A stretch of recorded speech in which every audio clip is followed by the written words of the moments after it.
maamulka gobolka Banaadir ayaa warbaahinta u sheegay inay u diyaar garoobeen imtixaanada ay qaadayso dawladda federaalka ah ee Soomaaliya ee lagu qabanayo caasimadda dalka ee Muqdisho. Faafaynta warkaasi waxa magaalada Muqdisho inooga soo diray wariyaheena Cabdirashiid Sandheere. shirkan jiraayid ay saxaafadda u qabatay gudoomiye ku-xigeenka arrimaha bulshada iyo wacyigelinta ee maamulka gobolka Banaadir Basma Camir Shikeeti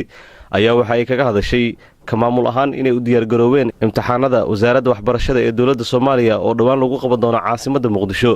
gudoomiye ku-xigeenka arrimaha bulshada ee maamulka gobolka Banaadir ayaa tilmaamtay in ka maamul ahaan ay u diyaar garoobeen imtixaanadan waxayna waalidiinta Soomaaliyeed kula dardaarantay in ay caruurtooda imtixaanada ay ku kontroolaan ardayda سنة دكسيات كدكسي سر امتحانات كفريسانيسو والدينتا لمان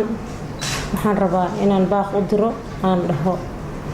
waxa bari sabtida maalinta sabtida waxa bilaabanayo imtixaanaadkii wasaaradda waxbarashada ee soo diyaarisay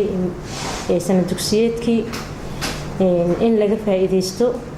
waqtiga la ilaaliyo degmooyinka lagu qabanayo maamulkoodii iyo maamulka gobolka Banaadir waxaan diyaar u nahay inaan gacan ka geysano aan garab istaagno ardayda imtixaanaadka galayo sanad dugsiyeedka sidaan ognahay sanadkan waxa fariisanayso 33 arday ayaa fariisanayso boqolkiiba 83 waa ardayda ku nool caasimadda gobolka Banaadir dhalinyaradoodii waalidiinta waxaan dhahaynaa hadaan nahay maamulka gobolka Banaadir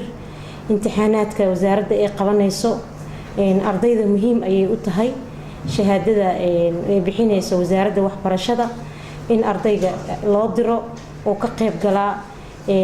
waxaan dareemaynaa aan horeyna u aragnay in fursado badan ee dhalinyarada ee soo martay ku waayeen imtixaanaadka in fadhiisanin ee wasaaradda waxbarashada ay qabanayso.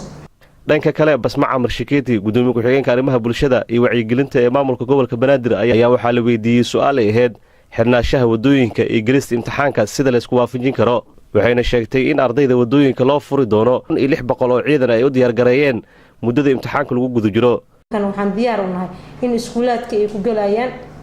ciidamada la diyaariyay waa ciidamada booliiska ee gobolka Banaadir uu leeyahay ayaa la diyaariyay ilaa 1600 askar booliiska ee gobolka Banaadir oo ka qayb galayaan imtixaanaadkaas waan ugu talagalnay marka booliiskii iyo wasaaradda iyo maamulkii gobolka iskaashanayo in ardayga uu wax walba oo culeys dareemi lahaa inaan u fududeyno insha Allah waxaan rajaynaynaa sanadkaaniitina inuu noqdo sanadkii ugu qiimaha badnaa ugu qaayaha badnaa horumarka uu talaabsaday maamulka gobolka iyo wasaaraddana aadan u soo dhaweynaynaa annaga balanteena waxa waaye waalidiinta inay ku xoojiyaan marka inay mar labaad iyo mar saddexaad. Cabdirashiid Sandheere raadiyaha ee telefishinka SBC magaalada Muqdisho.